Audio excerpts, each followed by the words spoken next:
بسم اللہ الرحمن الرحیم الحمد للہ رب العالمین الرحمن الرحیم مالک یوم الدین ایاک نعبد وایاک نستعین اهدنا الصراط المستقیم صراط الذین انعمت علیہم غیر المغضوب علیہم ولا الضالین بسم اللہ الرحمن الرحیم قل هو اللہ احد اللہ الصمد لم یلد ولم یولد ولم یکن له کفوا احد بسم اللہ الرحمن الرحیم قل هو اللہ احد اللہ الصمد لم یلد ولم یولد ولم یکن له کفوا احد بسم اللہ الرحمن الرحیم قل هو اللہ احد اللہ الصمد لم یلد ولم یولد ولم یکن له کفوا احد کذالک ولا درود پڑھ لیجیے گا محمد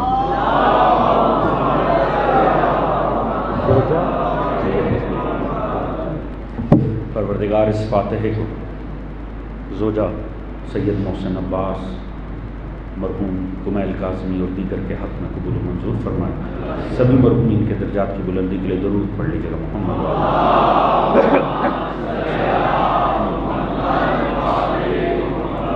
استغفر اللہ ربی واتوب اعوذ باللہ من الشیطان الرجیم بسم اللہ الرحمن الرحیم الحمد للہ الذی لم یتخذ صاحبۃ ولا ولدا ولم یکن له شریک فی الملک ولم یکن له ولی من الذل وکبرہ تکبیرا.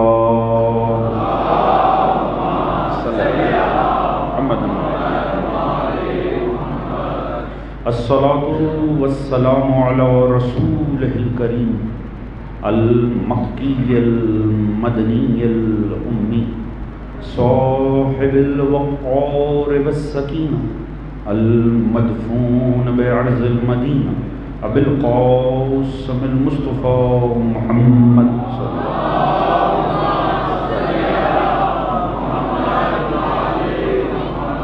وعلى آلہ الطیبین الطاہرین المعصومین الذین اذهب اللہ عنہم الرجس وطہرہم تطہیرا.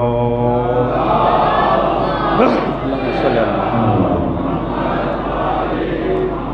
اما بعد فقد قال سبحانہ بسم اللہ الرحمن الرحیم فاقم وجہک للدین حنیفا فطرۃ اللہ التي فطر الناس علیہا لا تبدیل لخلق اللہ ذالک دین القیم ولکن اکثر الناس لا یعلمون. صلوات محمد علیہ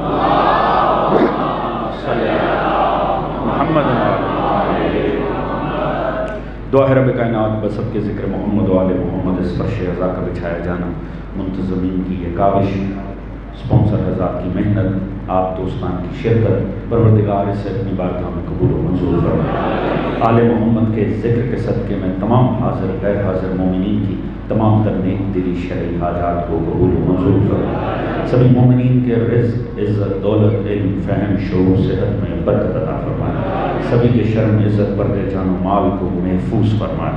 مومنین جہاں کو آپس میں اتفاق اتحاد پیار محبت خلوص اخوت مودت کی دولت عطا فرمائے. حضرت امام زمانہ علیہ السلام کا ظہور جلد فرمائے. ہم سب کو معصوم کی صفات میں شمار فرمائے. آپ کے منتظرین میں شمار فرمائے. پروردگار ہم سب کو سیرت محمد و آل محمد پڑھنے سمجھنے اپنی ذات اور گھرانے پہ نافذ کرنے کی توفیق عطا فرمائے. پروردگار اس دین آل محمد کو اس عشق و مودت آل محمد کو اس عزائے آل محمد کو تا صبح قیامت ہماری نسلوں میں جاری و ساری فرمائے. ہم سب کا خاتمہ بالحق بالخیر دین محمد و آل محمد پہ قرار فرمائے اور آخرت میں سبھی مرحومین سمیت ہم سب کو شفاعت محمد و آل محمد سے بہرمان فرمائے. ایک باواز بلند درود پڑھنے محمد و آل محمد.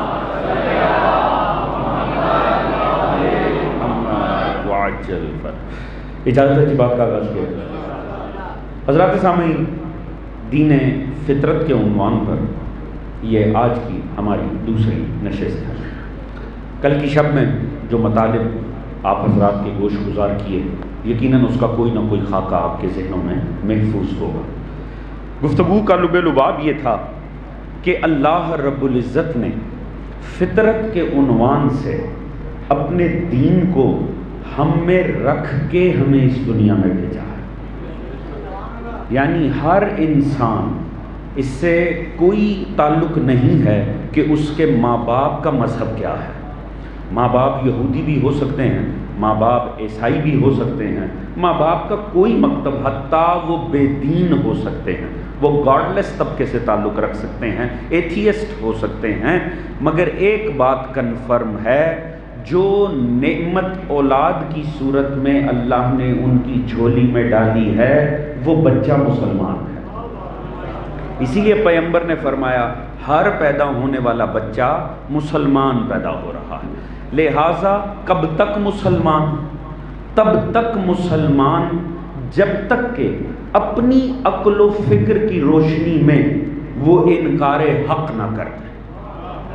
یعنی یہ کنفرم ہے کہ وہ مسلمان ہے. لہٰذا ایک بات طے ہے کہ کم از کم کسی کا اسلام ثابت کرنے کے لیے اسے کلمہ پڑھانے کی ضرورت نہیں ہے. ہاں، کفر ثابت کرنے کے لیے انکار حق دکھانا لازمی ہے. کل اس منزل پہ ہم نے گفتگو کو تمام کیا تھا حضور. اب اگر اجازت ہو تو اس مرحلے سے ہم آگے بڑھ جاتے ہیں انشاءاللہ. اسی لیے میں نے عرض کیا تھا کہ جن دوستوں کو یہ بحث رہتی ہے کہ کون مسلمان ہے کون کافر ہے، تو اگر کفر ثابت کرنا ہے تو کچھ ایسا ثابت کرنا پڑے گا جو خلاف ایمان ہو. اس ملک میں بڑی دیواریں کالی کی گئی ہیں کافر کافر لکھ کر، مگر یہ بات مد نظر رہنی چاہیے کہ کافر ثابت کرنا اور بات ہے، فقط پکارنا اور بات ہے. اور ثابت کرنے کے لیے لازمی ہے کہ یہ ثابت کیا جائے کہ جسے کہا جا رہا ہے وہ کچھ ایسا کر رہا ہے جو خدا اور اس کی مصلحت کے خلاف ہے. یہ بات مد نظر. چلیں ہم سینے میں رکھ کے ایمان کو لے آئے. یہ بات تو پروردگار نے طے کر دی، رسول خدا نے یہ بتا دی کہ عقیدہ، ایمان، مذہب ہمارے سینوں میں محفوظ ہے. اب جب دنیا میں آ گئے ہیں تو اس عقیدے اور ایمان کا ہمیں کیا فائدہ ہے جو ہمارے سینے میں موجود ہے؟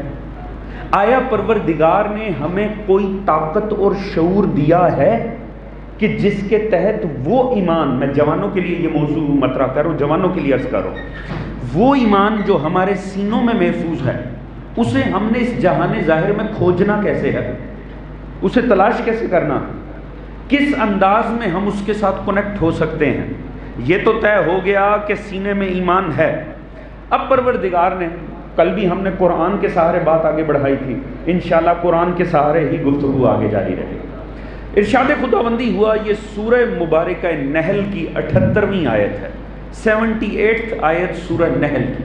اس میں پروردگار ہماری بہت بڑی مدد فرما رہا ہے. پروردگار نے ارشاد فرمایا بسم اللہ الرحمن الرحیم واللہ اخرجکم من بطون امہاتکم لا تعلمون شیئا. ہم نے اس عالم میں تمہیں تمہاری ماؤں کے شکموں سے نکالا کہ تم کچھ بھی نہیں جانتے تھے. یہ آیت اگر یہاں تمام ہو جائے نا تو انسان پیدائشی جاہل ثابت ہو جائے. بات پہنچ رہی ہے آپ حضرات؟ اگر یہ آیت یہاں تمام ہو جاتی تو اس کا مطلب تھا انسان پیدائشی طور پہ جاہل ہے. واللہ اخرجکم من بطون امہاتکم لا تعلمون شیئا. اس عالم میں تمہیں تمہاری ماؤں کے بطنوں سے اخذ کیا کہ تم کچھ نہیں جانتے تھے. وجعل لکم السمع، مگر ہم نے تمہیں سننے کی حس عطا کی. جنہیں قرآن کا ذوق ہے، جو قرآن فہم ہے. والابصر، اور تمہیں دیکھنے کی صلاحیتیں عطا کی. والافئدہ، اور تمہیں غور کرنے والی عقل عطا کی. لعلکم تشکرون، شاید کہ تم شکر گزار ہو جاؤ. خدا کی قسم قرآن بڑا حسین ہے، قرآن پر غور ہونا چاہیے. یعنی پروردگار عالم نے ہمیں یہ بتایا کہ جو میں نے تمہیں خلق کیا ہے، تمہیں تمہاری ماں کا ایک پروسیس پروردگار نے دنیا میں لانے کا ایک وسیلہ ماں کو قرار دیا ہے. تو جب میں تمہیں اس وسیلے سے دنیا میں لایا ہوں نا، تو ایسا نہیں ہے کہ تم بالکل ہی کورے ہو، تم رکھتے کچھ نہیں. میں نے تمہیں بعض نعمتیں دے کر بھیجا ہے. پہلی نعمت کیا ہے؟ سننے کی حس. دیکھیں بہت بہت اہم ہے، توجہ رکھیے گا. آپ نے بھی غور سے سننا ہے کیونکہ یہ پہلی نعمت ہے جو اللہ نے آپ کو عطا کی ہے کہ سننے کی حس یہ میں نے تمہیں دے کر بھیجا، دیکھنے کی حس تمہیں یہ دے کر بھیجا، پھر ان دونوں سورسز سے جو عقل ہے اس تک تاکہ انفارمیشن جا سکے، پھر سوچنے کی عقل بھی عطا کی ہے۔ اور یہ کیوں دی ہے؟ لعلکم تشکرون، شاید کہ تم شکر گزار ہو جاؤ۔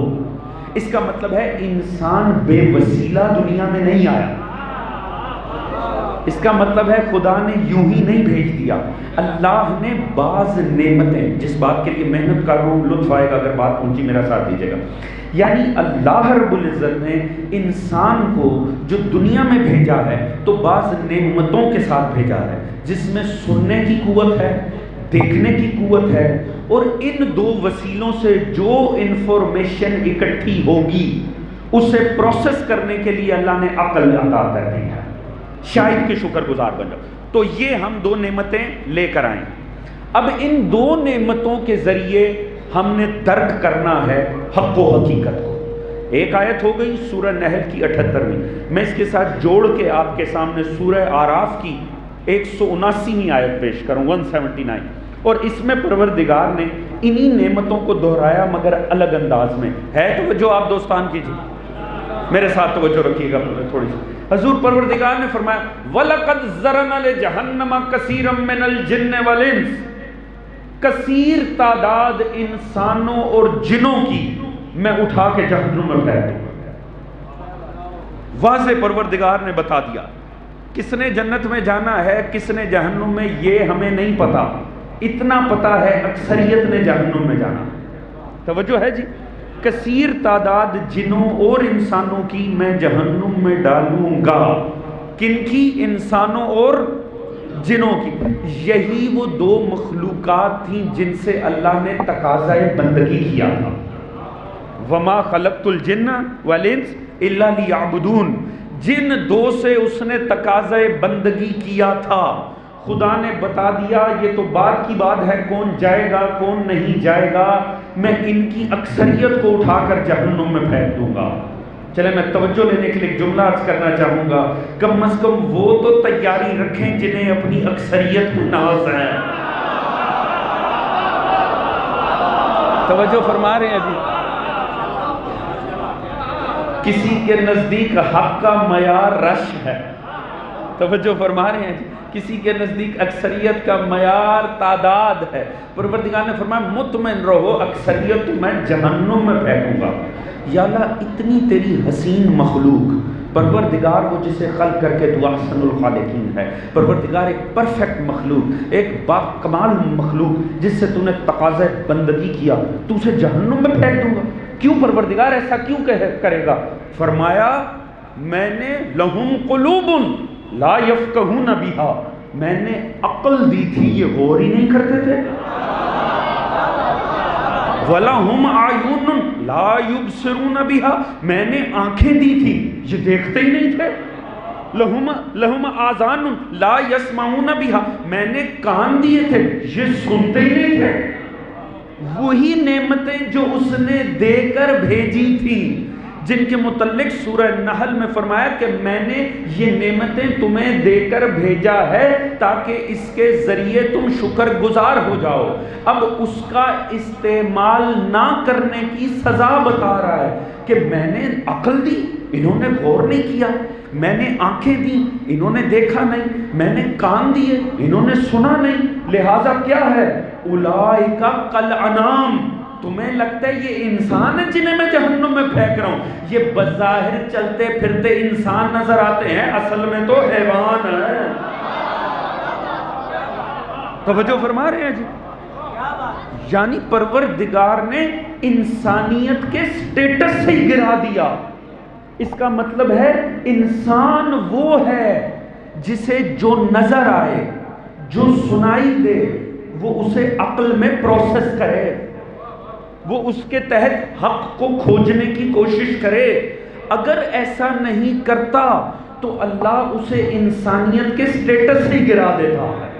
اس سے بڑھ کر کوئی اور مذموم بات ہوگی کہ وہ خالق جو انسان بنا کے خلق کرے بعد میں خود کہہ دے یہ تو حیوان ہے، اب تعجب تو ہونا چاہیے۔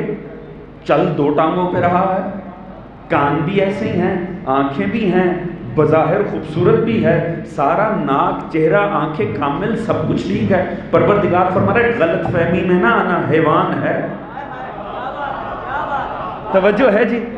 بظاہر چلتا پھرتا انسان نظر آ رہا ہے، پروردگار فرما رہے نہیں نہیں حیوان ہے۔ اس کا مطلب ہے آپ کے اور میری آنکھوں پہ پردے ہیں، اس کا مطلب ہے کوئی انسان ہو کر بھی حیوان ہو سکتا ہے۔ تو کیسے پتا چلے گا؟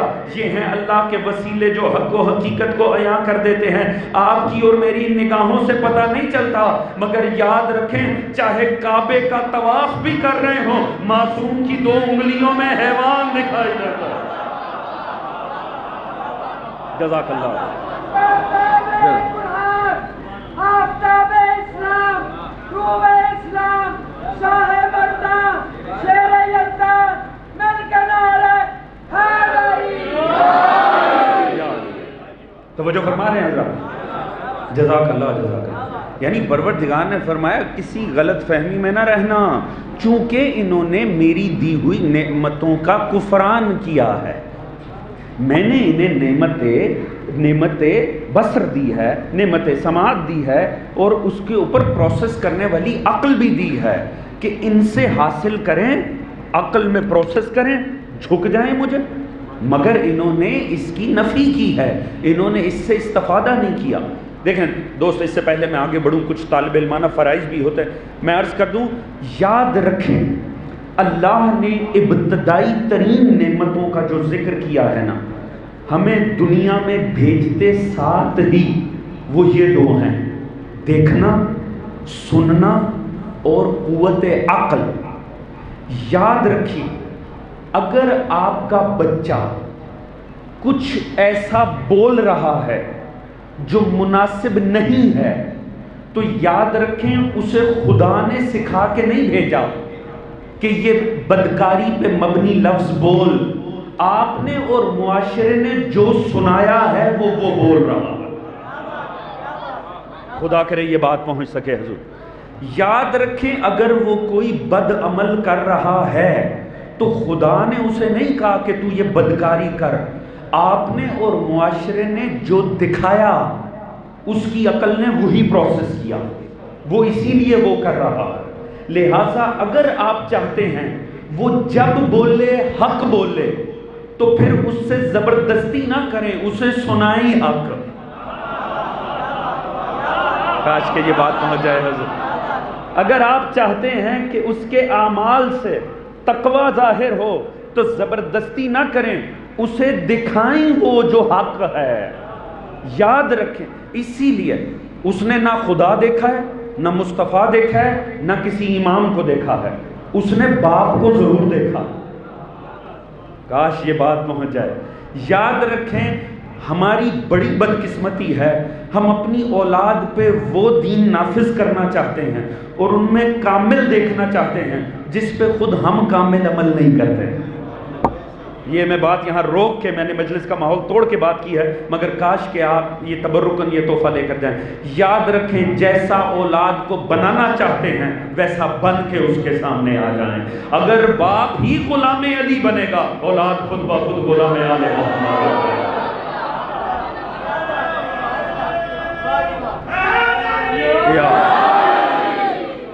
جو فرما رہے ہیں حضور، خدا کی قسم پروردگار نے فرمایا میں نے تو تمہیں ماؤں کے شکموں سے اخذ کیا، تم جانتے ہی کچھ نہیں تھے اور تمہیں یہ نعمت، ہم پر یہ نہ سمجھیے گا صرف یہ نعمتیں ہیں، اللہ کی ہم پہ خدا کی قسم خالق آل محمد وہ ہے جو احسان در احسان کرتا، صرف احسان نہیں کرتا۔ اس سے ذرا اندازہ کیجئے گا اس کی کروڑوں مخلوقات ہیں، یہ چھوٹی بات نہیں ہے وہ ہمارا رب ہو۔ مولا امیر المومنین حضرت علی ابن ابی طالب علیہ السلام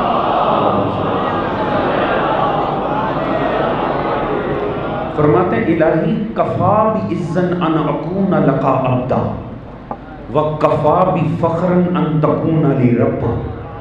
یہ خدا کی قسم خدائی بہتر جانتا ہے مولا امیر کے کلام کی جگتیں کیا ہیں۔ الہی کفا بعزن، وہ علی جس کی ابتدا سے انتہا سوائے عزت کے کچھ نہیں ہے. وہ کہہ رہے ہیں یا اللہ یہ میرے جتنے بھی فضائل پڑھیں، زمانہ میرے جتنے بھی قصیدے پڑھے، میری تو عزت کے لیے اتنا ہی کافی ہے، میں تیرا بندہ ہوں. وَقَفَا بِفَخْرًا أَن تَكُونَ لِي رَبًّا. یا اللہ یہ سمجھتے ہیں میں کعبے پہ آنے پہ فخر کروں، مرحب گرانے پہ فخر کروں، خیبر اکھاڑنے پہ فخر کروں. نہیں نہیں، میرے فخر کے لیے تو اتنا ہی کافی ہے، تو میرا رب ہے.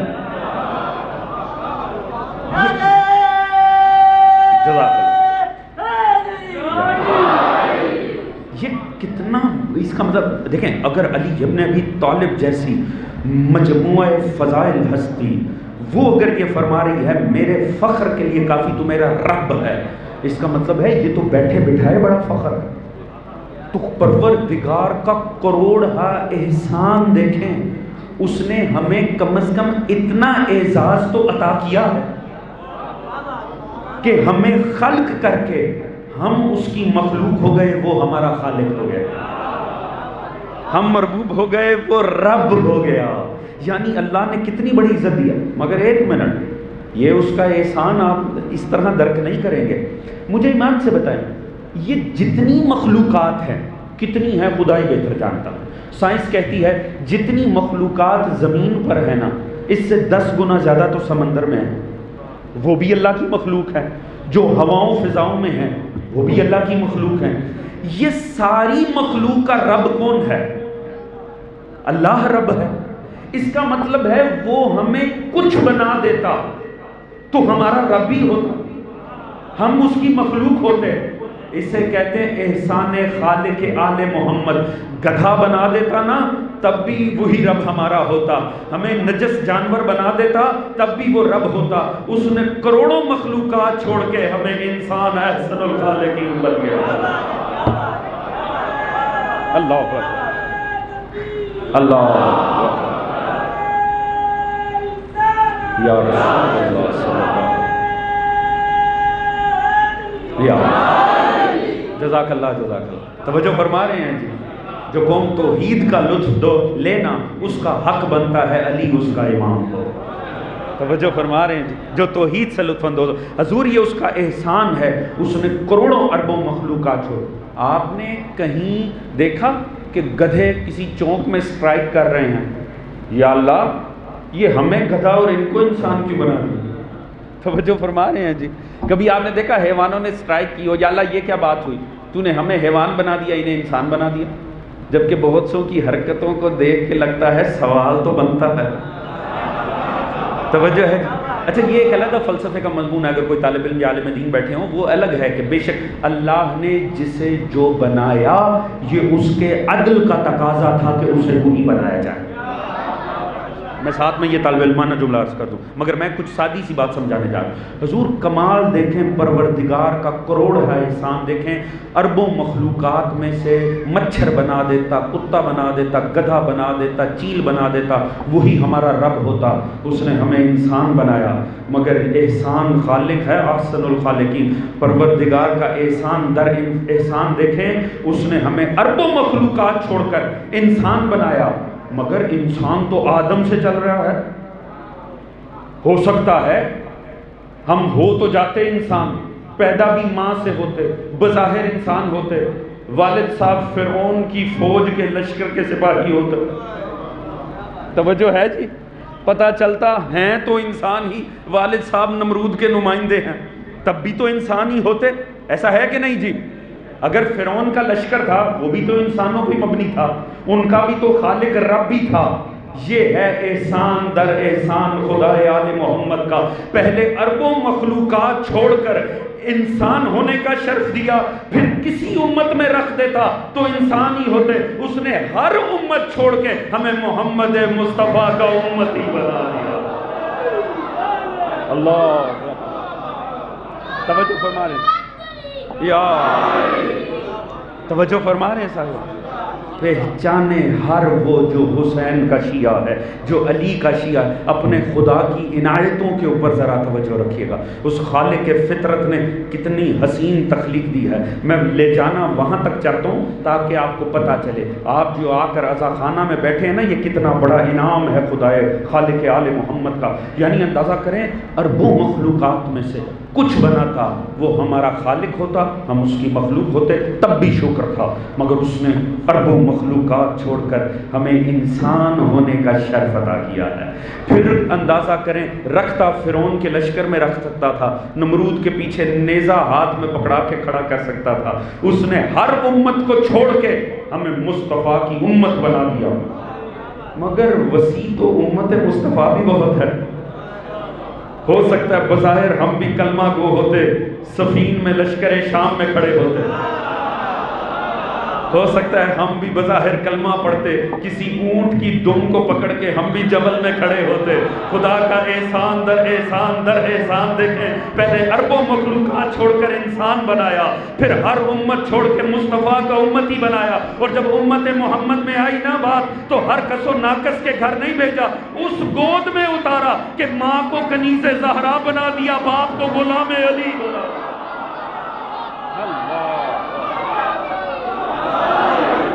اللہ جزاک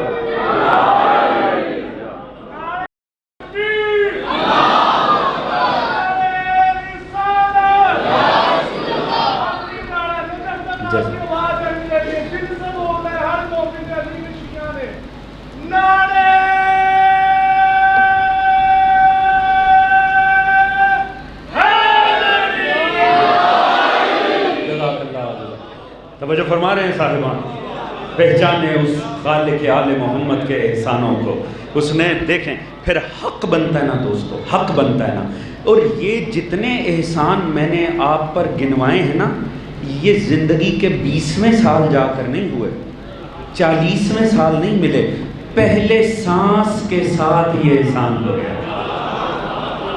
جس لمحے کنیز زہرا کی آغوش میں ہم نے آنکھ کھولی، یہ اسی وقت ہم پر احسان ہو گیا۔ سوچیں، انسان خدا کی قسم پیدا ہوتے ساتھ سر سجدے میں رکھے اور ادھر ہی مر جائے تب بھی حق ادا نہیں ہوتا اللہ کی نعمتوں کا۔ خدا کی قسم اللہ کی نعمتوں کا حق ادا نہیں کیا جا سکتا۔ تو سوچیں، جب ہم یہ حق نہیں دے سکتے، صرف آنکھ کھولنے اور پہلا سانس لینے کا حق ادا نہیں ہو سکتا، تو سوچیں پھر اگر اللہ کی اطاعت نہ ہو تو کتنا ظلم ہے۔ اگر اتباع محمد و آل محمد نہ ہو، ڈوب کے مر جانا چاہیے خدا کی قسم۔ اتنے احسان ہمارے اوپر خدا۔ تو حضور ہے نا توجہ میرے ساتھ جی، تو حضور غور پھر کرنے کا حق بنتا ہے نا، جس خالق نے اتنی عزت دی ہے، اتنا لطف کیا ہے، حق بنتا ہے کہ اس کی ذات کو کھوجا جائے۔ تو پروردگار نے فرمایا، میں نے تم پر 2 چیزیں تمہیں ایسی دی ہیں، ان کے ذریعے اگر تم جد و جہد کرو گے تو میری ذات تک پہنچ سکتے ہو۔ کیا چیزیں ہیں جی؟ نعمت عقل دی ہے، مگر پھر اس نعمت عقل کو ابزار شناخت بھی دیے ہیں۔ میں نے اس کو ایسے سورسز دیے ہیں، ایسے وسیلے دیے ہیں کہ اگر ان وسیلوں کو عقل استعمال کرے گی تو وہ خود بخود پائے اقدس حق میں پہنچ جائے گی، اور اگر ایسا نہ کریں گے تو کیا ہوگا؟ اولئک کالانعام، وہ جس نے اتنا شرف دیا تھا نا کہ اس نے احسان در احسان در احسان کیے تھے، وہ اپنے سارے احسان لپیٹ لے گا۔ وہ چاہے اس کے بعد ہم چلتے پھرتے بھاگتے دوڑتے کھاتے پیتے مجمع لگاتے رہیں، اللہ تعالیٰ ہم سے انسانیت کے شرف کو سلب کر لے گا۔ وہ کہتا ہے اولئک کالانعام، مگر معاملہ اس سے بھی آگے بڑھ گیا، فرمایا بل ہم اضل، یہ اس سے بھی گئے گزرے ہیں۔ یہ بات سمجھنے کی ہے۔ اولئک کالانعام، پہلے فرمایا جو عقل کو استعمال نہ کرے، میری نعمتوں کا فائدہ نہ اٹھائے، وہ حیوان ہے۔ پھر پلٹ کے کہا بل ہم اضل، نہیں نہیں، اس سے بھی گیا گزرا۔ توجہ فرمائی آپ نے؟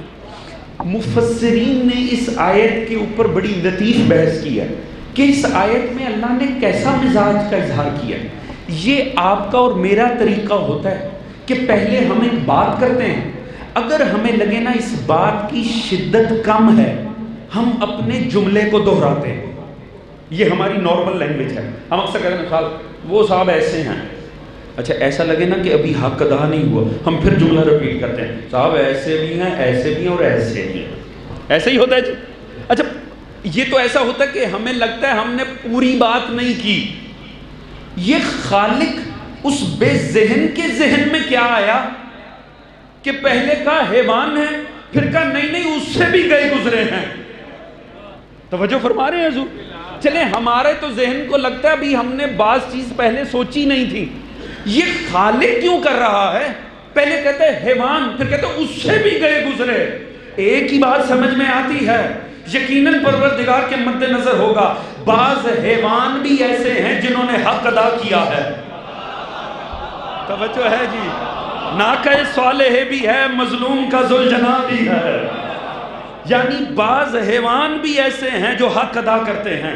اگر انسان ہو کے حق نہ ادا کرے تو حیوان سے تو بدتر ہی ہوگا. چلیں اگر آپ خطابت ہی سننا چاہتے ہیں تو اس انداز میں سن. یہ تو میں نے مقدس جانوروں کی بات کی ہے حضور، ہم نے تو اصحاب کہف کا کتا بھی دیکھا ہے. توجہ ہے جی؟ جسے باہر بیٹھ کر اتنا خیال ہے یہاں بے احتیاطی نہیں کرنی، یہ اللہ والے خطرے میں آ جائیں گے. جو باہر بیٹھ کر بے احتیاط ہو پھر بھی حیوان، اگر انسان ہو کے خیال نہ کرے حیوانوں سے تو بدتر ہی ہوگا. توجہ فرما رہے سن، توجہ فرما رہے دوستو. بسم اللہ بیٹا نعرہ لگا لو. یا توجہ فرما رہے صاحبہ. لہٰذا لازم ہے کہ غور کے. تو ایک بات تو طے ہے حضور، لیں میں ایک جملے میں آپ کو غدیر تک لے جانا چاہتا ہوں اگر آپ کی توجہ ہو تو. اس کا مطلب ہے اللہ رب العزت نے اب تک کی ہماری بحث کا نچوڑ یہ ہے، اللہ نے ہدایت کو درک کرنے کے جو ہمیں وسیلے دیے ہیں وہ دیکھنے کی حس ہے، وہ سننے کی حس ہے اور اسے پروسیس کرنے والی عقل ہے. ایک بات تو طے ہو گئی، اگر پروردگار ہمیں یہ کہہ رہا ہے وَلَقَدْ زَرَعْنَا لِجَهَنَّمَ كَثِيرٌ مِّنَ الْجِنِّ وَالْإِنسِ لَهُمْ قُلُوبٌ لَا يَفْقَهُونَ بِهَا لَهُمْ أَعْيُنٌ لَا يُبْصِرُونَ بِهَا لَهُمْ آذَانٌ لَا يَسْمَعُونَ بِهَا. تو یہ فاضل مجمع یقیناً گواہی دے گا. اس کا مطلب ہے حق ہدایت جب بھی کامل ہوگی تو اس میں ایسا پہلو رکھا جائے گا کہ آنکھیں دیکھ بھی لیں، کان سن بھی لیں. میرا ساتھ دیجیے گا، بڑا لطف آئے گا اگر بات پہنچی تو. اس کا مطلب ہے ہدایت جب بھی کامل ہوگی دکھائی بھی جائے گی، سنائی بھی جائے گی. اب پتا چلا مصطفیٰ چاہتے تو مدینے کی مسجد میں چٹائی پر بیٹھ کر بھی بتا سکتے تھے کہ علی تمہارا مولا ہے. یہ اتنا بڑا منبر سجائے ہی غدیر میں اس لیے تھا دیکھنے والے دیکھ بھی لیں، سننے والے سن بھی لیں. من کن تو مولا ہو اللہ یا جزاک اللہ.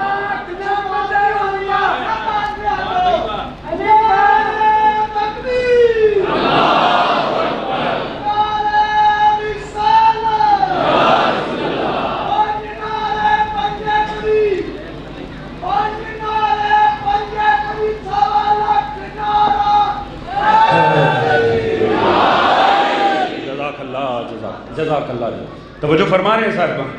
تو اس کا مطلب ہے یہ وہ وسیلے ہیں حضور کہ جن کے ذریعے حق کو درک کیا جا سکتا ہے. اور اللہ نے چونکہ فطرت میں حق کو رکھ دیا ہے لہٰذا اب اسے کھوجنے کے لیے، اس سے کنیکٹ ہونے کے لیے جو اندر ہے، اس سے کنیکٹ ہونے کے لیے اللہ نے نعمت عقل عطا کر دی ہے. اس کا مطلب ہے عقل میں یہ طاقت ہے کہ ہمیں اس حقیقت سے کنیکٹ کر دے جو باہر نہیں ہمارے اندر ہے. دنیا کا مسئلہ یہ ہے، یہ رب کو باہر تلاش کرتے ہیں. مولا امیر تو بتا گئے جو کچھ سامنے ہے وہی تمہارے سینے میں محفوظ ہے. باہر تو جانا ہی نہیں ہے حضور. جو دین باہر سے ملے وہ باطل ہے، دین وہی حق ہے جو فطرت کے نام پہ سینے میں موجود ہے. اب اللہ رب العزت نے اس کا مظہر بھی دکھانا تھا کہ انسان اگر کوشش کرے تو وہ یہ درک کر سکتا ہے. اگر آپ کی توجہ ہو تو میں قرآن سے ایک مثال نہ عرض کر دوں آپ کے سامنے. قرآن سے وابستگی ہونی چاہیے. یاد رکھیں کوئی بات حق نہیں ہو سکتی جب تک معیار قرآن کے اوپر نہ بیٹھ جائے. ہماری تو گفتگو کی اوقات ہی کوئی نہیں ہے. پیغمبر نے فرمایا میری کوئی حدیث تم تک پہنچے، اسے بھی اگر ٹیسٹ کرنا ہے نا تو راوی نہیں بتائے گا یہ حدیث سچی ہے، قرآن تصدیق کرے گا. اسے معیار قرآن پہ پرکھا جائے گا، کیونکہ ہو ہی نہیں سکتا قول ہو معصوم کا اور قرآن سے ٹکرا جائے. قول وہی حق ہے جو قرآن کے مطابق ہوگا. پروردگار نے نا ہمیں دکھایا کہ عقل فطری کے ذریعے، صاحبان فہم ہیں، بالیدہ فکر افراد ہیں، عقل فطری کے ذریعے کیسے رب درک ہو جاتا. اللہ نے اس کی ہمیں ایک مثال قرآن میں دکھائی کہ عقل کے ذریعے خدا تک کیسے پہنچا جا سکتا ہے. اور مثال بھی کس کی دکھائی؟ حضرت ابراہیم علیہ السلام کی. حضرت ابراہیم بارے علماء اور مفسرین کا یہ لکھنا ہے کہ آپ نے توحید عقلی کے ذریعے استدلال کی. یعنی حضرت ابراہیم علیہ السلام وہ پہلے پیغمبر ہوئے ہیں کہ جنہوں نے زمانے سے رب کو منوایا ہے عقل کے ذریعے سے، یعنی دلائل عقل دیے ہیں. اس کی ایک مثال سورہ انعام کی چند آیات آپ کے سامنے پیش کروں گا اور آج اسی پہ زحمت تمام ہوگی. یہ 75 سے 79 75 سے لے کر 79 تک جو آیات ہیں سورہ انعام کی، اس میں اللہ رب العزت نے ہمیں ایک بڑا حسین مظہر دکھایا ہے. جناب ابراہیم علیہ السلام آپ جانتے ہیں جب دنیا میں آئے ہیں چچا آزر کے پاس ہیں، اور چچا بھی وہ ہے جو خالی مشرک نہیں ہے، وہ رئیس المشرکین میں سے ہے. یعنی وہ خود بت ساز ہے، بت بنا بنا کے بیچتا ہے. یہ بھی اللہ کا کمال ہے. اس نے جب اپنا نمائندہ توحید بھیجنا ہو نا وہ بتوں کے درمیان بھیجتا ہے. اللہ چاہنے بات پہنچی کیوں نہیں ہے؟ توجہ ہے جی. اللہ ایسے جھوٹے خداؤں کی ناک رگڑتا ہے کہ تمہاری تو اتنی بھی اوقات نہیں ہے کہ تمہارے درمیان میرا نمائندہ دنیا میں آیا اور تم روک نہ سکے. توجہ ہے جی. یاد رکھیں 13 رجب کس تاریخ کا نام ہے؟ 13 رجب اس تاریخ کا نام ہے جب اللہ نے علی جیسا عبد بھیج کر جھوٹے خداؤں کی ناک رگڑ دی تھی. توجہ فرما رہے ہیں جی. اور اللہ کا انعام جزاک مل کے نعرہ تو حضور ہوتا یہ ہے کہ اب جناب ابراہیم جس قوم میں آئے نا اس میں ایک بڑا عجیب معاملہ تھا. اب بس میں اشارتاً آگے بڑھنا ہے اور آپ نے میرا ساتھ دینا ہے اور آپ کی مجلس فہمی جانے اور لطف جانے. دیکھیں قوم میں بعض سیکشن ایسا تھا قوم کا جو ستارہ پرست ہے، بعض ایسے تھے جو چاند کی پرستش کرتے تھے، بعض ایسے تھے جو سورج کی پرستش کرتے تھے. اب جناب ابراہیم نے ایسی قوم سے حق منوانا تھا. یعنی 3 مختلف کے ماننے والی قوم تھی اور اللہ کے نمائندے نے حق کو منوانا تھا.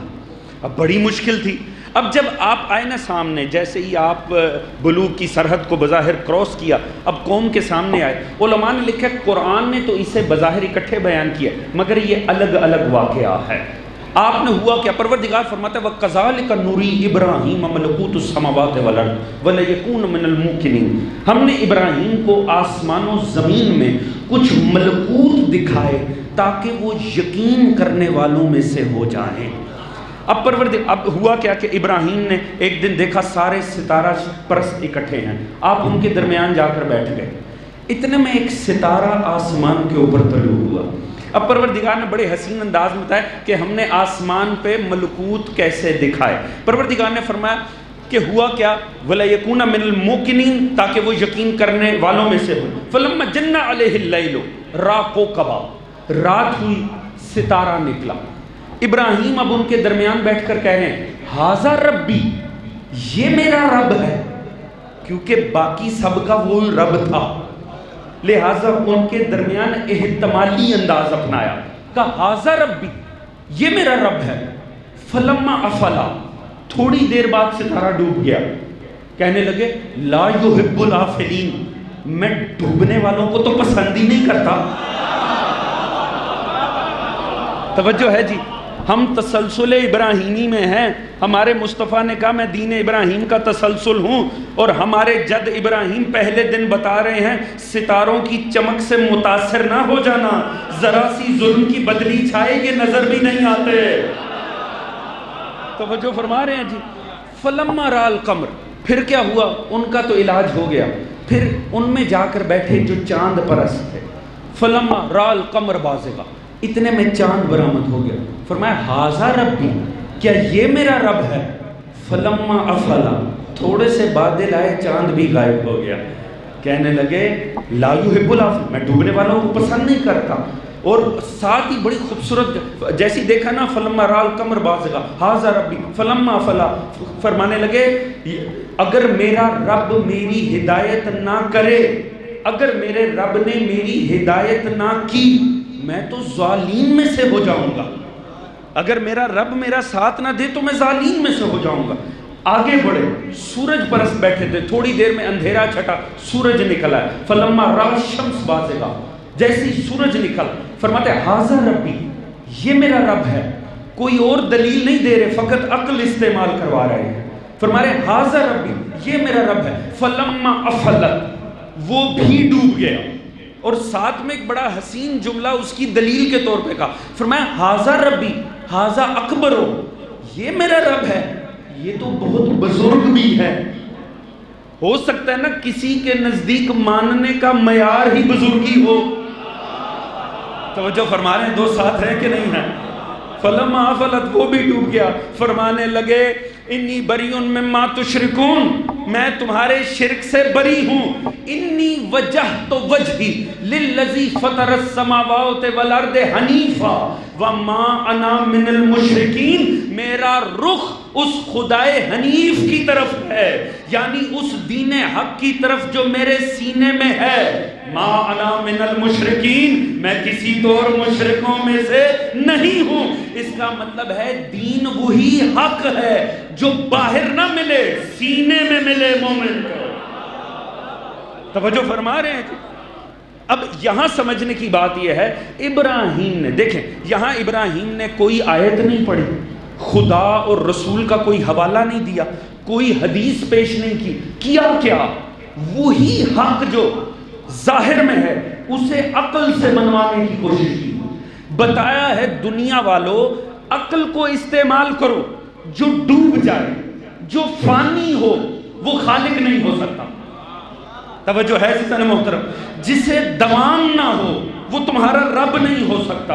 اور فرماتے ہیں اگر میں تمہیں فالو کروں، لئن لم یہدننی ربی لاکون من القوم الظالمین، اگر میں نے تمہیں فالو کیا تو میں تو ظالمین میں سے ہو جاؤں گا۔ خدا کی قسم اس سے بڑا میرے پاس جملہ نہیں ہے آج کی مجلس میں، اگر آپ نے توجہ فرمائی تو۔ فرمایا لاکون من القوم الظالمین، اگر میں تمہارے پیچھے چلا، تمہارے بنائیوں کو ماننے لگا تو میں تو ظالمین میں سے ہو جاؤں گا۔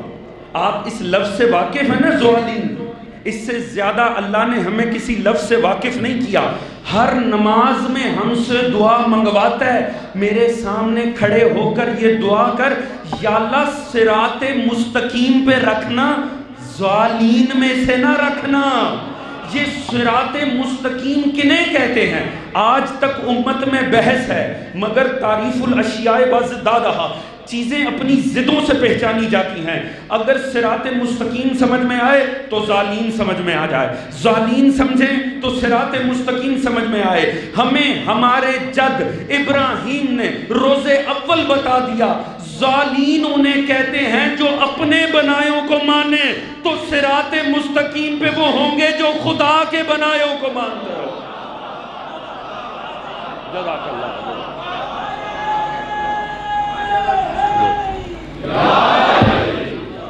تو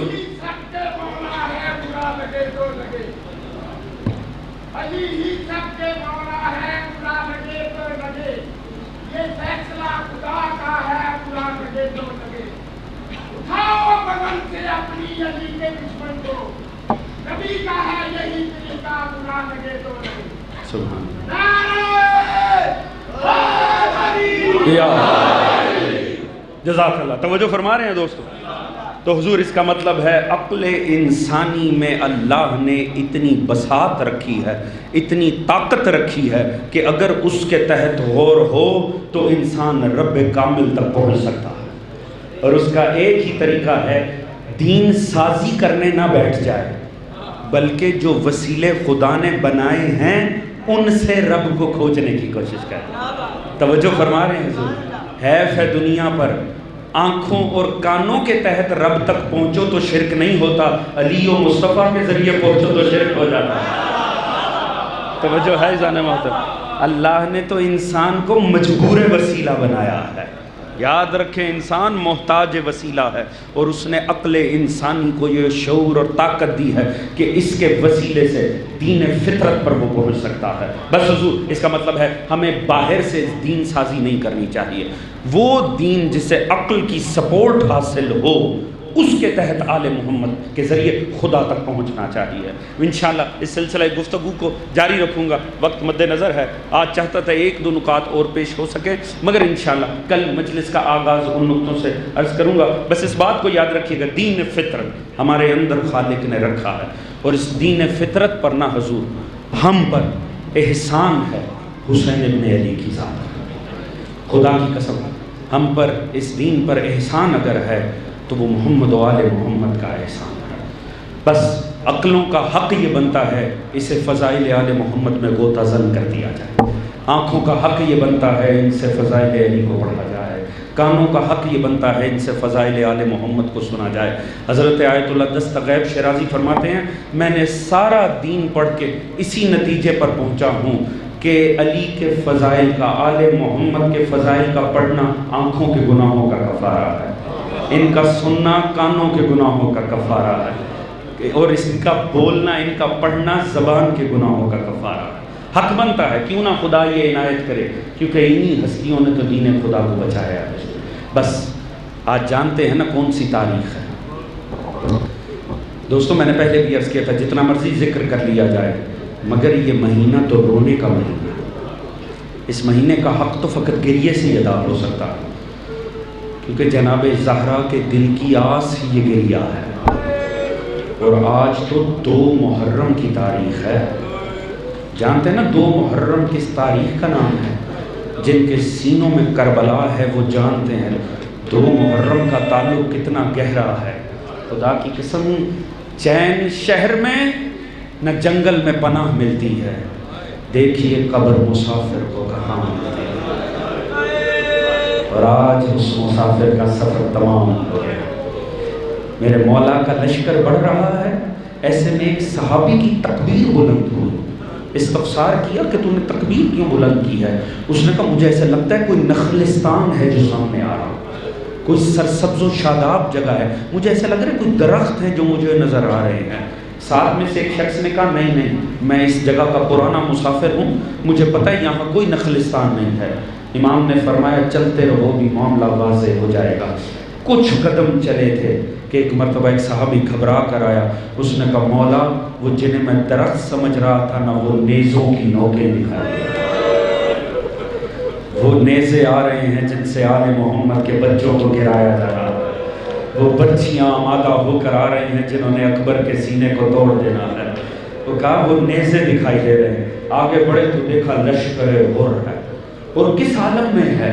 خدا کی قسم وہ حالت تھی، چونکہ کوفے سے اتنی جلدی ابن زیاد نے بھگایا تھا کہ کامل تیاری بھی نہیں تھی، لہٰذا پانی بھی پورا نہ رکھ سکے تھے۔ اس حالت میں آئے کہ انسان حیوان زبان تالو سے باہر آ چکی ہیں، وہ حالت تھی اگر اس وقت امام جنگ کرنا چاہتے 5 منٹ میں 2000 کے لشکر کا صفایا کر دیتے، دہشت بٹھا دیتے پورے عرب پہ، مگر جو سامنے تھا نا وہ فرزند رسول تھا۔ جب زبانوں کو دیکھا نا باہر نکلے ہوئے، وہ جس کے باپ نے قاتل کو شربت بھجوایا تھا نا، ایک مرتبہ کا عباس پانی کے مشکیزیں اٹھا کے لے عباس ان سب کو سیراب کر دو، ایک مرتبہ سب نے پانی پیا، مگر وہ خالق جو احسان در احسان در احسان کرتا ہے اسی کا نمائندہ وہاں خاک پہ کھڑا ہے، لہٰذا احسان در احسان در احسان دیکھیے۔ جب سب نے پانی پی لیا نا، کہا اب ان تمام حیوانوں کو بھی پانی پلایا جائے، انہی مشکیزوں سے سب حیوانوں کو پانی پلایا، اور یہ دیکھیں احسان در احسان در احسان۔ جب سب حیوان سیراب ہو گئے نا، کہا عباس پانی بچ گیا ہے؟ کہا مولا جی کچھ پانی بچ گیا ہے۔ آپ نے کہا عباس دیکھ رہے ہو یہ حیوان اپنے پاؤں بار بار اٹھا رہے ہیں، یہ اپنے سموں کو اٹھا رہے ہیں، ان کے سم شدت گرمی سے جل رہے ہیں، جو پانی بچ گیا ہے ان کے سموں پہ ڈال دو۔ میں کہتا ہوں ہائے حسین ابن علی، یہ وہی مظلوم کربلا ہے جو فقط 8 دن کے فاصلے سے اسی سرزمین پہ کھڑے ہوں گے اور کہیں گے ظالموں اگر دشمنی ہوگی زہرا کے لال سے ہوگی، خدا را میرے لال کے لیے ایک گھونٹ پانی دے دو، کوئی بدبخت اصغر کے لیے گھونٹ پانی نہ دے گا، مگر یہ عنایت آل محمد ہے۔ سب کو سیراب کیا، آپ جانتے حر نے روکنے کی کوشش کی، امام نہ رکے، اب یہ دونوں ساتھ ساتھ چل رہے ہیں، ایک طرف لشکر حر چل رہا، لشکر معصوم چل رہا۔ بس میں مختصر کروں، حضور ایک وقت آیا کہ مقدر شناس سواری حسین کے رک گئے، امام کی سواری رک گئی، کوشش کی گئی اسے چلایا جائے، سواری چلی گئی، ایک اور سواری مہیا کی گئی، امام اس کے اوپر جلوہ فکر ہوئے، جب بیٹھے سواری چلانے کی کوشش کی، سواری نے ایک قدم اٹھایا، وہیں ٹھٹک کے روک گئے، کوشش ہوئی نہیں چلی، ایک ایک کر کے روایت کے الفاظ ہیں 7 سواریاں بدلی گئی۔ جب 7ویں سواری بھی نہیں بڑھی نا، امام نے کہا ابو الفضل عباس جاؤ اور جو پاس کی بستی ہونا اہل علاقہ کو اہل بستی کو لے آؤ۔ تھوڑی دیر بعد جناب عباس حاضر ہوئے اور کہا مولا یہاں بنی اسد رہتے ہیں، یہ بنی اسد کے بزرگ و جوان آ گئے ہیں، میرے مولا یوں ہی سوار حالت میں ہیں۔ مولا نے پوچھا اے اہل بنی اسد اس جگہ کا، اس خطے کا نام کیا ہے؟ کسی نے کہا مولا اسے غازریہ کہتے ہیں۔ مولا نے پوچھا کوئی اور نام بھی ہے؟ کسی نے کہا مولا ناصریہ کہتے ہیں۔ مولا نے فرمایا کوئی اور نام بھی ہوگا؟ کسی نے کہا شط الفرات کہتے ہیں۔ امام نے پوچھا کوئی اور نام؟ ایسا لگتا ہے زہرا کے لال کو کسی مخصوص نام کا انتظار ہے۔ میرا مولا بار بار سوال کرتا رہا، لوگ تو خاموش ہو گئے، مگر مجمع کو چیر کے ایک بوڑھا بزرگ آگے ہوا، اس نے کہا فرزند رسول فوراً اس جگہ کو چھوڑ کر چلے جائیں، میں نے اپنے بزرگوں سے سنا ہے کوئی نبی یا اس کی اولاد اس زمین پہ نہیں آئی مگر یہ کہ اسے تکلیف میں مبتلا ہونا پڑا، فرزند رسول یہاں سے چلے جائیں، میں نے سنا ہے اس زمین کا ایک نام کرب و بلا بھی ہے۔ یہ حق ہے آل محمد کو رونے کا، یہی شبیں ہے گریہ کو بلند کرنے کی، آل محمد کو پرسہ پیش کرنے کی، ان صداؤں کو بلند کیجئے، اللہ تعالیٰ آپ کے آنسوؤں کو رومال زہرا کا حصہ قرار دے۔ کہ مولا اس کا ایک نام کربلا بھی ہے۔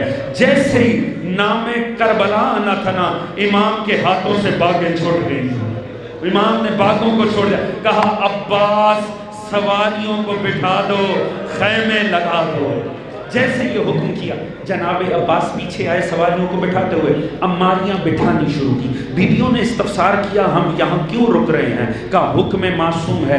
جیسے ہی جناب زینب عالیہ بی بی کے قدم لگے نا کربلا کی زمین پہ، بی بی ناکے سے اتری، جیسے بی بی کے قدموں نے مٹی کو چھوا، بی بی ایک دم تڑپ گئی، بی بی زمین پر بیٹھی، بی بی نے مٹھی خاک کی اٹھائی، سونگا تڑپ کے پھینک دی، کہا عباس جا کے بھیا سے کہنا کہ آپ کی ماں جائی کہہ رہی ہے میں اس زمین پہ نہیں رہوں گی، مجھے اس مٹی سے بھائی کے لہو کی خوشبو آ رہی ہے۔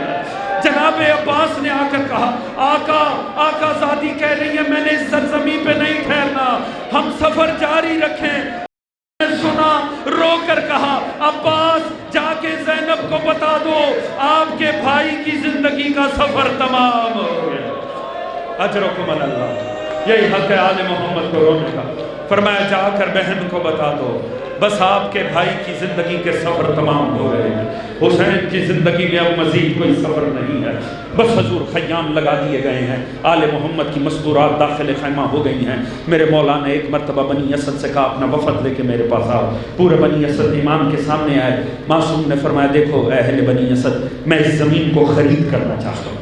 انہوں نے کہا فرزند رسول آپ مالک ہیں، آپ کے اجداد ہی کا صدقہ ہے، آپ جتنا رہنا چاہیں آپ رہیں، آپ کا حق بنتا ہے، مولا کیا ضرورت ہے؟ آپ نے فرمایا نہیں میرا مقصد کوئی اور ہے، میرا معاملہ کوئی اور ہے۔ وہی بزرگ تڑپ کے کہنے لگا مولا میں پہلے عرض کیا آپ سے یہ زمین نبی کی اولاد کے رہنے کے قابل نہیں ہے، مولا یہ آپ کے لائق ہی نہیں ہے، یہ کرب و بلا ہے، مولا یہاں سے چلے جائیں۔ مولا نے فرمایا تم نے صرف اتنا سنا ہے یہ مشکل جگہ ہے، میں تو اتنا بھی جانتا ہوں یہی میرے بچوں کے ٹکڑوں کو پھیلایا جائے گا، یہی ہمیں زین سے زمین پہ گرایا جائے گا، یہی ہماری قبریں بنیں گی۔